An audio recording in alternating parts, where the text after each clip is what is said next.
نحمدہ ونصلی علی رسول کریم اما بعد محترم دینی بھائیو السلام علیکم ورحمۃ اللہ وبرکاتہ۔ اس ویڈیو میں سجدہ سے کون کون سی بیماریاں دور ہوتی ہے وہ بیان کریں گے۔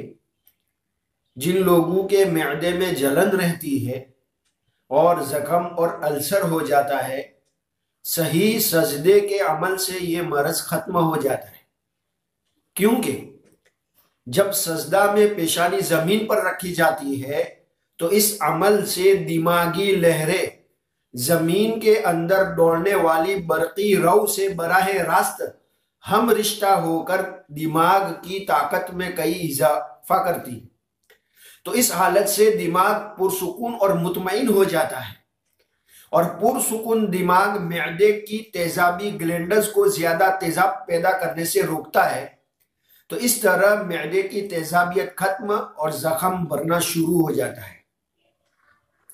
خشوع و خضوع کے ساتھ دیر تک سجدہ کرنا دماغی امراض کا علاج ہے۔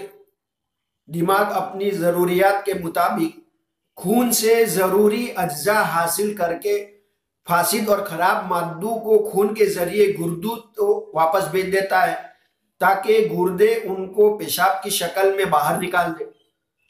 سجدہ سے اٹھتے وقت اس بات کا خیال رکھا جائے کہ سر جھکا ہوا ہو اور بازو سیدھے اور ان میں قدرے تناؤ ہو۔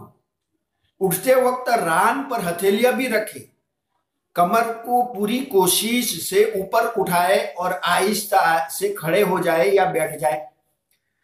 ریڑھ کی ہڈی میں حرام مغز بجلی کی ایک ایسی تار ہے جس کے ذریعے پورے جسم کو حیات ملتی ہے۔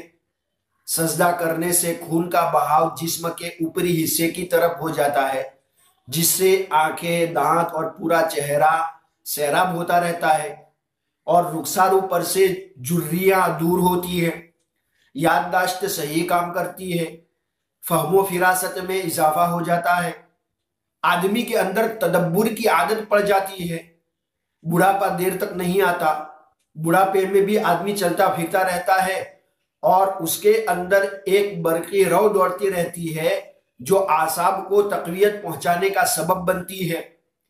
صحیح طریقے پر سجدہ کرنے سے بند نزلہ، ثقل سماعت اور سر درد جیسی تکلیفوں سے نجات ملتی ہے۔ دونوں سجدوں کے درمیان بیٹھنا یعنی جلسہ گھٹنوں اور پنڈلیوں کو مضبوط بناتا ہے۔ اس کے علاوہ رانوں میں جو پٹھے اللہ تعالیٰ نے نسل کشی کے لیے بنائے ہیں ان کو خاص قوت عطا کرتا ہے، جس سے مردانہ اور زنانہ کمزوریاں دور ہو جاتی ہے، تاکہ انسان کی نسلیں دماغی اور جسمانی اعتبار سے صحت مند پیدا ہو۔ سجدے میں ہاتھوں کو بالکل سیدھا رکھنے کا حکم ہے۔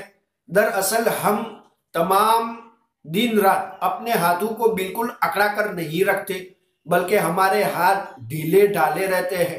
اگر مستقل ایسی حالت میں ہاتھ رہے تو ایک بیماری ہاتھوں میں ہو جاتی ہے جس کی علامات میں گرفت کا ڈھیلا پن ہے، کہ ہاتھوں کی گرفت اور گرپ ڈھیلی اور سست پڑ جاتی ہے، ہاتھوں کی فطری حرکت اور طاقت میں کمی آ جاتی ہے۔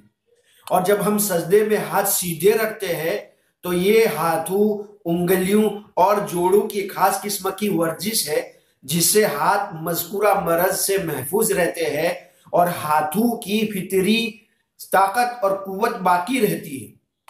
نماز کے ختم پر سلام پھیرتے ہیں۔ گردن پھیرنے کے اس عمل سے گردن کے عضلات کو طاقت ملتی ہے، اور وہ امراض جن کا تعلق عضلات سے ہے لاحق نہیں ہوتے، اور انسان حشاش بشاش اور توانا رہتا ہے۔ نیز سینہ اور ہنسلی کا ڈھیلا پن ختم ہو جاتا ہے، سینہ چوڑا اور بڑا ہو جاتا ہے۔ آخر میں یہ بات یاد رہے کہ ان سب نمازی ورزشوں کا فائدہ اس وقت پہنچتا ہے جب ہم پوری توجہ اور دل جمعی اور پورے آداب کے ساتھ نماز ادا کریں اور جلد بازی سے کام نہ لیں۔ تو نماز کے بارے میں باقی باتیں انشاءاللہ اگلی ویڈیو میں، تب تک کے لیے خدا حافظ والسلام۔